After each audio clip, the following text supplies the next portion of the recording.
Hey,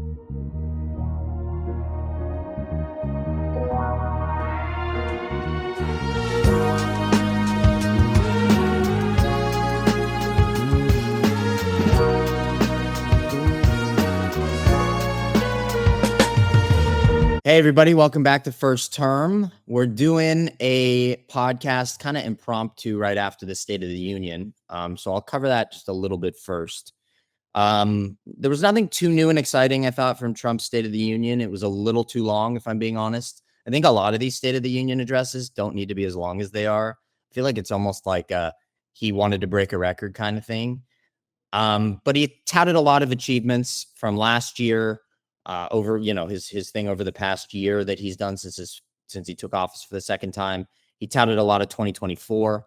I feel like the only real thing he did that kind of was intriguing, or that you probably saw TikTok clips about, was he asked the audience, all the members of Congress, would you agree that Congress's priority should be the American public and American citizens instead of illegal aliens?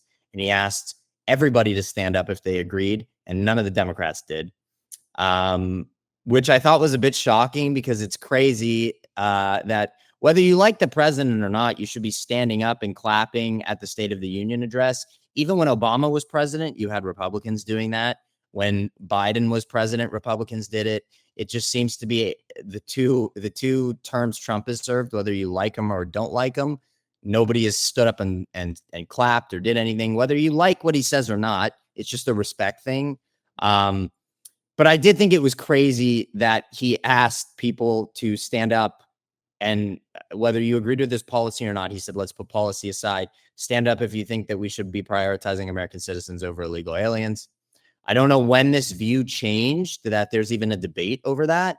But then you had people like Rashida Tlaib and Ilhan Omar standing up and screaming at him, which is just crazy. It shouldn't be a controversial thing. Whether you believe Trump's immigration policies are wrong or incorrect, this was a completely different question. And I actually thought it was kind of a smart thing that Trump did, kind of saying, hey, look, let's put this all aside. Look at what the left is doing. It's not right. In his view, or Republicans' view, is look what they're doing. They can't even acknowledge that our priority should be the American citizens. And I think Democrats were like, hey, we don't want to give this guy anything. We don't want to agree with him on anything, but I feel like it didn't make him look great. Ilhan Omar, like, repeatedly screaming, ridiculous. Al Green got kicked out also in the first 3 minutes of Trump's speech. He did it the first time Trump spoke. Also, he did it last term. I don't understand that. I don't know what it is or what it was. And then Ilhan Omar, by the way, screaming about that question Trump asked. And then also when Trump started talking about the fraud in Minnesota, which Ilhan Omar is like directly connected to. And it's just crazy when you look at her specifically. Her net worth has more than tripled over the past year with the Somali fraud. And she was mentioned in over 1 million different court documents related to the fraud. And also she owns a winery in California that has zero wine, no business license, and literally nobody can find it in Santa Rosa, yet it profits nearly $5 million a year. It's called ESTCRU LLC. Look into it. It's wild. I don't want to talk about it because I may get crucified in the comments section here when I post it on TikTok or Instagram, but I promise you that it is a legitimate thing. I'll let you do your own research. A couple other things that I thought were interesting about his speeches. He did briefly mention how his tariffs got struck down by the Supreme Court, which I did think they needed to go. It's not the win everybody thinks it is. The Supreme Court basically said, hey, the policy that you're using and the statutes you're using legally to enact these tariffs, they are unconstitutional. So you need to change the way that you go about. You need to basically change the law behind the tariff support. So he can still do it. I guarantee you that Trump will find another way to still enact the tariffs that he likes to use. So they didn't take away his power to do it, but they did strike them down and say that he needs to go about doing them a different way. And I'm sure there'll be a litany of lawsuits from other countries about the previous deals and money that was tied up. He touched on him a little bit. He said that he was very disappointed in the Supreme Court's decision, with them literally sitting in the audience. Doesn't really do anything. I'm not surprised he said that. A couple other things he really touted were the crime and murder rate that they've significantly dropped over the last year. So I want to just share a couple of things. I looked up, so I had to dig into this a little bit further because he said that they nearly went down by nearly 25%.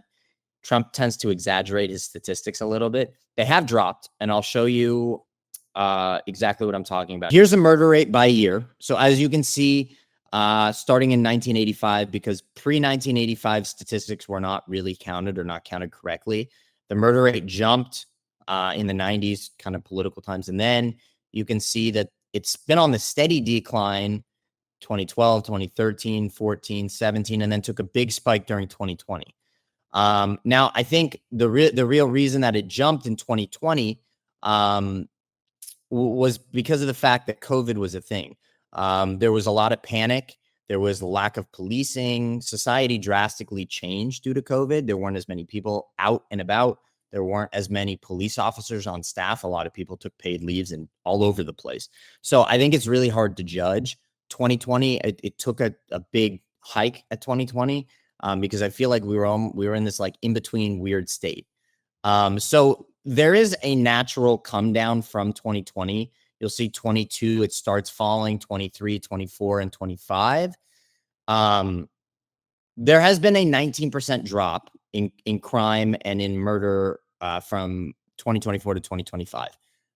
Now, whether you can attribute that to the Trump administration and their specific policies, I don't know. There's not really a direct measure of that. I think what's more likely is that there was a natural decline, and you can kind of point to that natural decline in other countries like England, Wales, France, these countries that have also this natural fall in crime and murder rate since 2020. And I think that that's very apparent. And then the last thing, he talked about it briefly in the State of the Union address, but I think he really touched on it in his video that he gave. Like, he gave kind of an address to the nation, but it was more so to the press before the State of the Union, where he went on a rant about the 2020 election.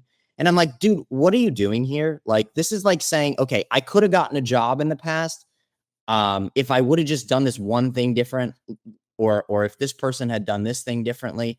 And it could have broken a certain way. Like, dude, who cares? This was 5 years ago now. The 2020 election, you lost. It happened. And I think the only reason, one of the only reasons that you were able to win this time around in 2024 was because you lost in 2020. It's like, move on, dude. I think that him continually bringing it up just makes it look like almost like a baby crying and whining about something. It's not a good look. It's like, it's a losing strategy. But Trump continues to do things like this. He's done it since he got elected. And honestly, leading up to his election, is he says some good things, and then he goes and undoes everything good that he ever said or did by going down these rabbit hole spirals that are just political losers, in my opinion. And the Republican Party really seems to do that a lot. If they would just sometimes keep their mouth shut and let their policy and what they're doing speak for themselves, but sometimes they have the wrong media campaign, or they go to the media and they say wrong things, or they say stupid things. It really gives way for the Democrats to have a real lane to win here. And I think at the midterm elections, we're going to see a big shift in how the country is voting. But we'll see. In recent years, in a recent census poll that was taken about 2 months ago, 57% of Americans believe that the Democratic Party has gone way off the reservation. They're too left. They're too liberal. They don't have the country's desires, the country's needs in mind. And I don't understand why then the Democrats continue to lean more left. I think for me, growing up as a moderate Democrat and seeing the way that the Obama administration was run, and the way that Bush and the way that Romney versus Obama was run, I think there was a lane for moderate Democrats to win elections. Now, me saying that Obama was a moderate Democrat, he was not. He was not even close. He was one of the most radical Democrats that we've ever seen, but he was so good at speaking to people, at acting presidential, as being, he was so good at being the president that sometimes his policy got swept under the rug, but there is a lane here for moderate Democrats. And I think Democrats like Gavin Newsom are taking notice. And that's why I think he's the leading candidate right now for Democrats. And I think he may end up being the candidate for Democrats, because I think that there is a lane here for a moderate Democrat. It's okay also to acknowledge that the right has good things to say sometimes and the left has good things to say sometimes. And I think it's also important to acknowledge that they both have bad things to say sometimes. And that's okay. And I think where we get stuck right now as a society is we want to attack somebody for saying something that we feel so strongly the other direction about, instead of actually listening and giving that thought merit, even if we don't like it. Politics should be, and I always think it's about, how can we make people's lives better? And how do we get so far away from that we started pushing individualism or individual ideas instead of what's best for our country? And hey, if the right has something that I think can make the country better, why can't I support that? Even if I don't believe in everything the right believes in. There's a lack of common decency. And I don't want to go too far in that way because we've touched on it before. But yeah. Okay. That being said, I'm going to shift to a completely different topic, going away from the global scale or national scale of politics to state specific. I live in California, and there are a lot of things about California that are out of whack right now. California taxes are beyond out of control. California has the highest marginal income tax of any state. 13.3% of wage income and capital gains that exceed $1 million a year are taken out. So let's say I am a business owner and my business makes $1 million a year, $1 million plus.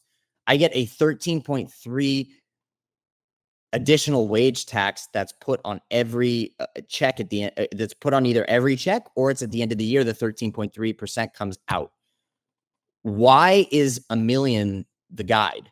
Why is it not 5 million? Why is it not 10 million? Because in reality, the average American small business, or the average California small business, is their average income is between 1 and 3 million.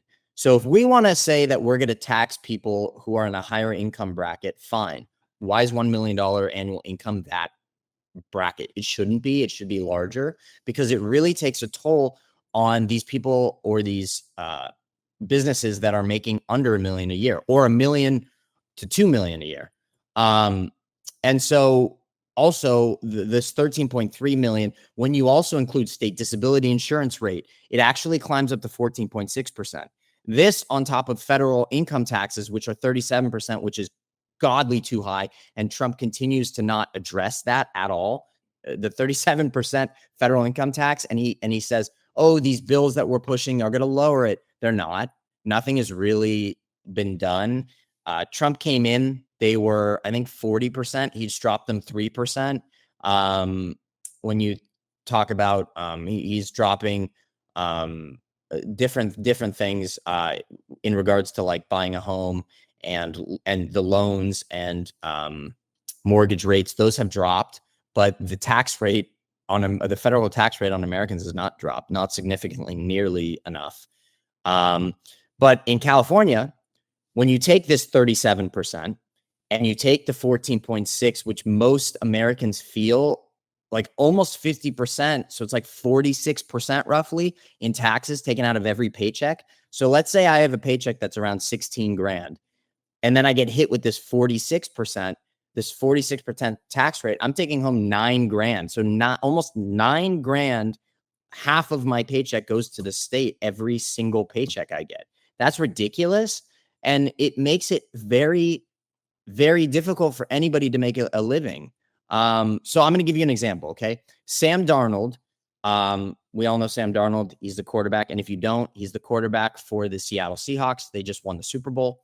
So because he was in California and the Super Bowl took place in San Francisco, his game winnings he has an incentive bonus in his contract that basically said that he would win a bonus of $80K.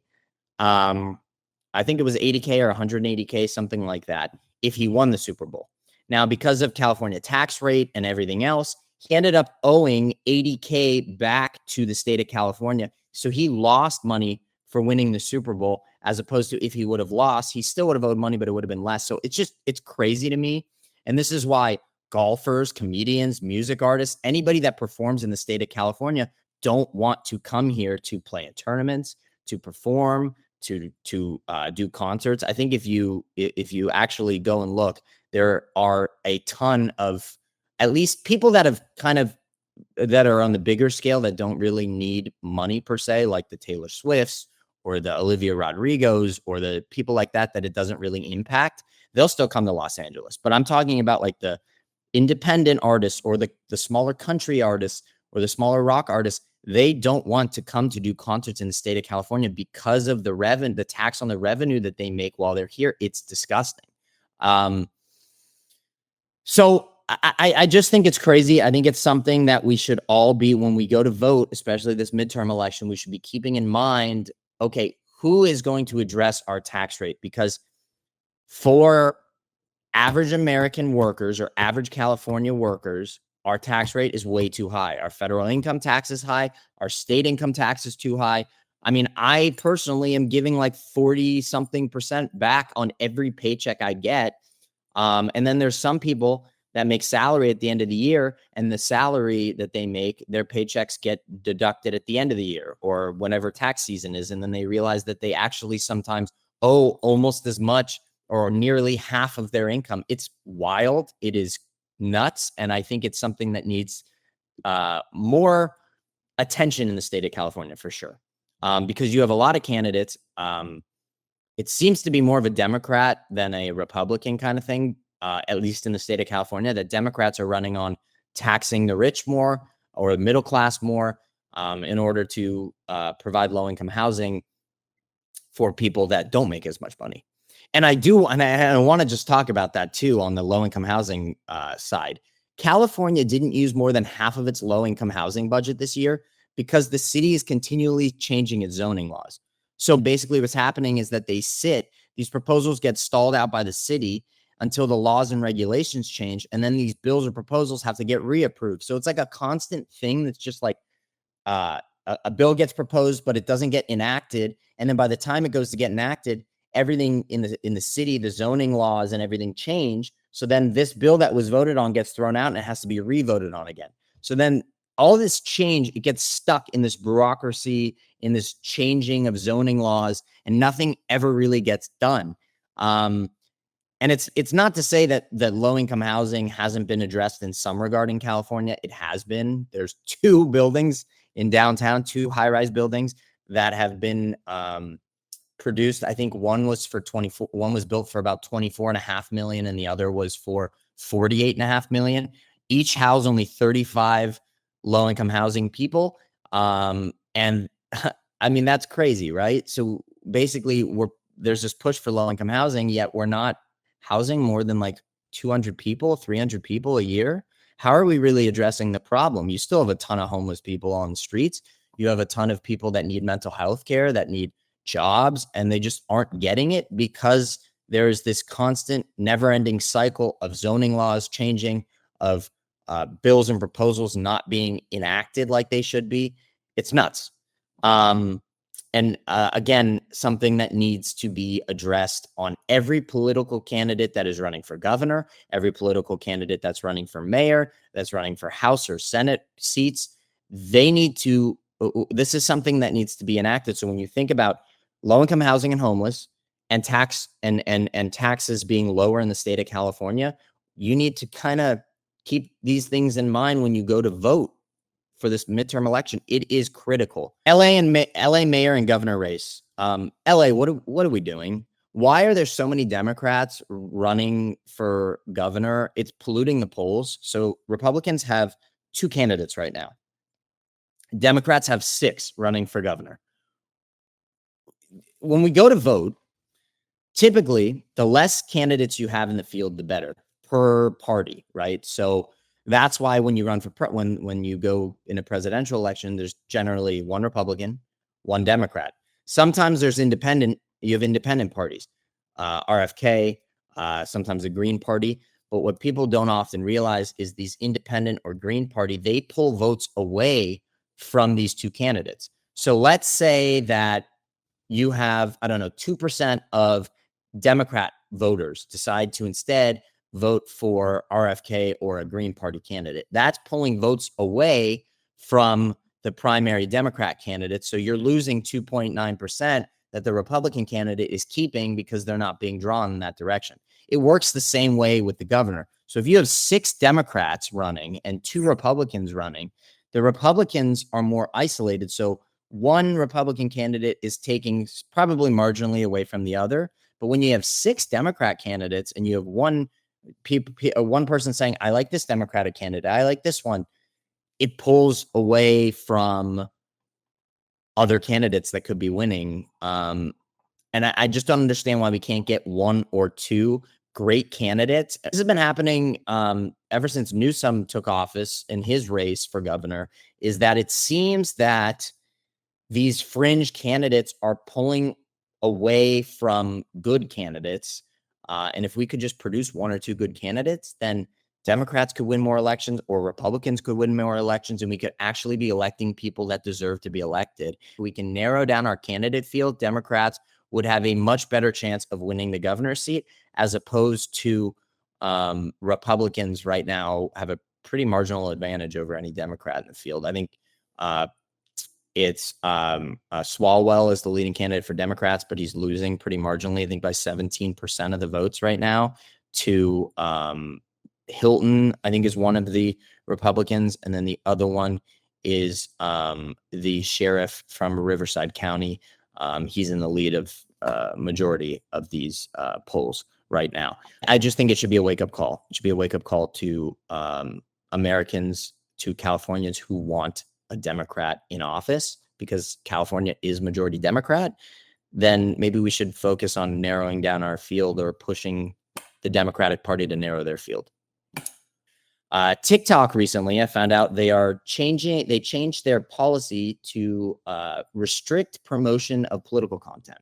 So my videos, other political people that weigh in on political decisions, are not able to promote their content across TikTok. TikTok specifically, you cannot promote your videos to reach more audience members. It's something that they have been hit with a litany of lawsuits already, from right, from left, from different political commentators, because you're not able to promote political content. It's a little bit crazy. I see what they're trying to do, and that they are trying to keep. They're trying to make society less divisive, but this is not how you do it. Limiting free speech is unconstitutional in any way, whether you agree with it or don't. Anybody has a right to put their thoughts and ideas out there, especially on social media. That's what social media was made for. It was made for people to share their opinions and their thoughts with each other, with their friends, on videos that people are posting in general, right? Like, I wouldn't go online and tell somebody who just gave a movie review that they can't promote their movie review video because they didn't like a movie that somebody else liked. I don't see any kind of difference here with lack of promotion for political content. I'm sure this will get reversed by TikTok. I'm sure it'll get changed. It has to, because it's unconstitutional. And I guarantee you that a multitude of judges will strike it and change it. But for those of you that didn't know what's going on, it is. And quite frankly, it's bullshit. Okay. The last thing I want to touch on is there was a conference in Munich that was attended by AOC, a couple other Democrats, Newsom, Trump was there. I can't remember a couple of the other names of people that were there. AOC, and there was another governor who was there. I can't remember who it was, but there was another Democratic governor who was there. And they made it very clear that they do not know very much in terms of foreign policy or what to do with the state of foreign affairs in this country right now. AOC specifically was asked about the China-Taiwan conflict and literally had no answer. I just don't know how you go to a conference like this on foreign affairs and are not well versed in every foreign affair that's going on around the country. It just was a little concerning to me because you want Democrats or any representative of the United States to go to a conference like this with other countries, and you want them to know what they're talking about and to seem adequate and smart and put together. And this was just not that. But in regard to the China-Taiwan conflict specifically, this should have been such a cut and dry answer for anybody to answer right now. I don't think that there's necessarily one way to solve a conflict, but I do think that the best answer right now to give to this conflict is something called deterrence. What deterrence is deterrence is something that we're taught. I was taught in college as a political science major as a way to threaten other countries or to maneuver around foreign affairs. It's kind of what you think about when you think of the definition of deterrence in general. It's what can we do as a nation to deter China from wanting to invade Taiwan? The answer to this is a couple of different things, and this is kind of where where foreign affairs can be kind of more opinionated. I think the deterrence answer should be the answer, because if we don't deter China from wanting to invade Taiwan, they're either going to do it anyway, or they're going to find ways to push in order to get it done. And I think that China invading Taiwan would be a very bad thing, and we want to deter it from happening so that we don't have a situation where the United States has to make a choice of, okay, do we go and put boots on the ground and prevent this from happening and go to war with China? Or do we have to take some kind of other foreign issue, foreign military intervention with the Chinese government? The answer to this is a couple things. We can provide Taiwan with arms or other nuclear capabilities in order to make sure that China is at least a little bit more scared about invading Taiwan. China is a huge country. It has one of the largest militaries in the world. Taiwan is a very tiny little country. The China-Taiwan conflict has been one for a long time where the Chinese government has always wanted to capture Taiwan, to control Taiwan, and did not want them to operate as a separate entity. Number two is that the United States can threaten military action if China does decide to invade Taiwan, and it would kind of deter China from doing that, or from even thinking about invading Taiwan, because you don't want to mess with the United States military. Nobody does. They are the largest force in the world. We are still the greatest military force on the planet. Option three, which is my personal favorite in terms of deterring China from invading Taiwan, is depleting China of foreign investments in America for imports and getting NATO allies to do the same. So if you threaten China and say, if you go and invade Taiwan, this is what will happen. We will start pulling our investments in China. Every other country in the world will stop investing in China and taking exports or imports from China. And I think if everybody can do that, it kind of deters them. That is the definition of deterrence right there, is if we threaten something that makes China rich and profitable, and we pull that away, then they're not going to do something that would jeopardize that. I think the answer here is deterrence. But honestly, any answer she would have given would have been better than what she did give. Same thing with the governor, with the other governor. I don't know where she was from that was also there. She gave better answers. But this is just not what you want to see. Even someone to London, I think it was Geneva, or he went to Geneva, he went to Switzerland with President Trump. He gave pretty good answers, pretty competent answers. And so it just made me question, for her political advisors, for anybody that's looking to run for president, how do you go into something unprepared? I think knowing what's going on in our country and in the countries around us in foreign affairs is important for anybody and everybody that wants to get into politics or involved in politics. I covered a lot of different topics. I think they stretched from foreign policy to California to the State of the Union address. Hopefully it gave you all a little bit of an understanding of where our world is at and the different things that are going on in different parts of the country. And I hope you enjoyed. And like I have disclosed plenty of times in every podcast episode I've ever done, my opinions are not the opinion. My opinion is my opinion alone, and it is for me to share with you so that you can become more informed on political events that are going on throughout our world.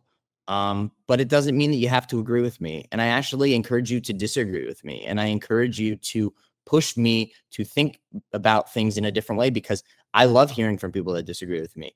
I love learning from everybody that talks about politics, that enjoys politics, that is passionate about politics, because at the end of the day, just because you disagree with somebody else's opinion doesn't invalidate that opinion. It should allow you to grow, to learn from other people, and to understand that America was founded upon people with different ideas coming together to create a society that was better than what they were under before. And I think should continually be striving towards is a better country, and a country that is more informed on topics and is open to growing. A country that's open to growing is a country that has unlimited resources. And I think that that's one that we all should want to be a part of. Anyway, thanks for listening, and we'll catch you next time.